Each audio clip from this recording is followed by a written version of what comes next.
Hello everyone, I'm the French Monk and welcome back to another Mount and Blade 2 Bannerlord update video.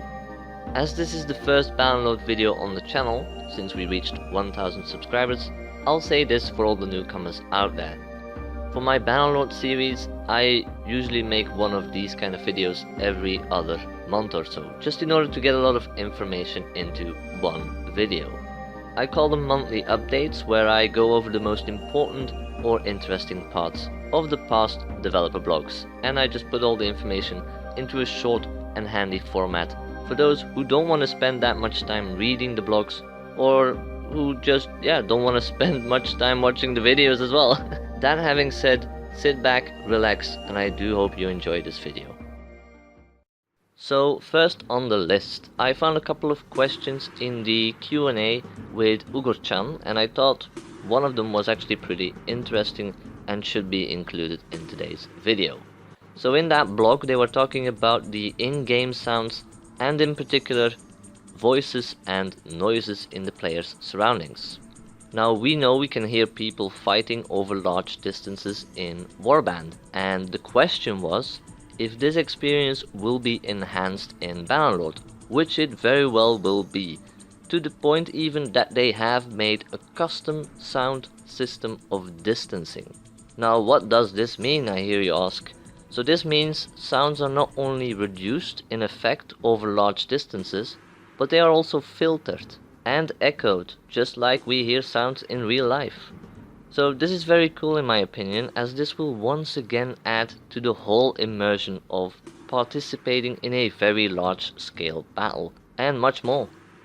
Next they talk about crime and punishment, and it pretty much comes to the fact that your actions have consequences, and that by committing crimes in order to rise to power, those crimes will not go unpunished, unless of course you're the one making the rules. So in short, they introduce us to the crime rating system, which will track your deeds and determines how the world of Calradia will react to those. This system works with 3 brackets. Say you are a petty thief. Well, they are considered minor or mild disturbances to the law. If you are taking it to the next level, however, you may expect some settlements to bar you from entering, as you are considered an outlaw. Should you threaten the peace, well, you may not want to get captured, is all they tell us. Furthermore, we have received new short bits of gameplay. The developers talk about finding a fair balance in the maps and multiplayer battles, the variety of units for each faction along with their perks, and we have to acknowledge that it is a video game, so it should be fun playing battles, and if you find yourself in a position where you have the disadvantage, you should be there because you took the wrong decision, and not because of the game which failed at finding a balance. So there's that.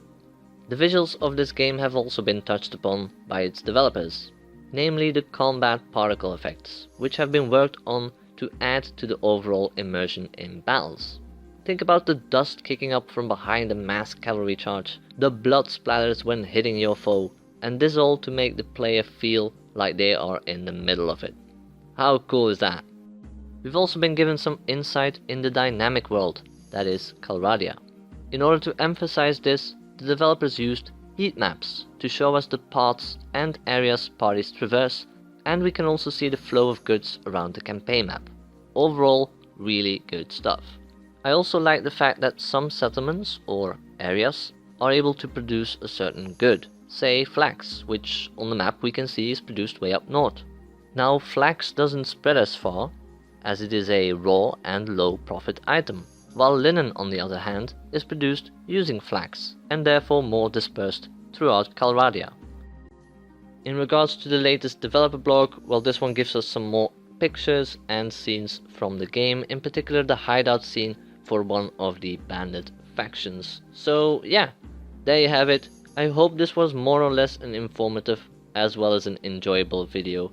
I'll also be making another video shortly about Bannerlord with some of the Swiss members, where we will be discussing certain aspects of the game. I namely got sent a mail with a link to a thread, which I'll for sure discuss with them in that particular video. But yeah, for now, that was it. I hope you enjoyed. this video, and I'll see you in the next one. Take care, everyone.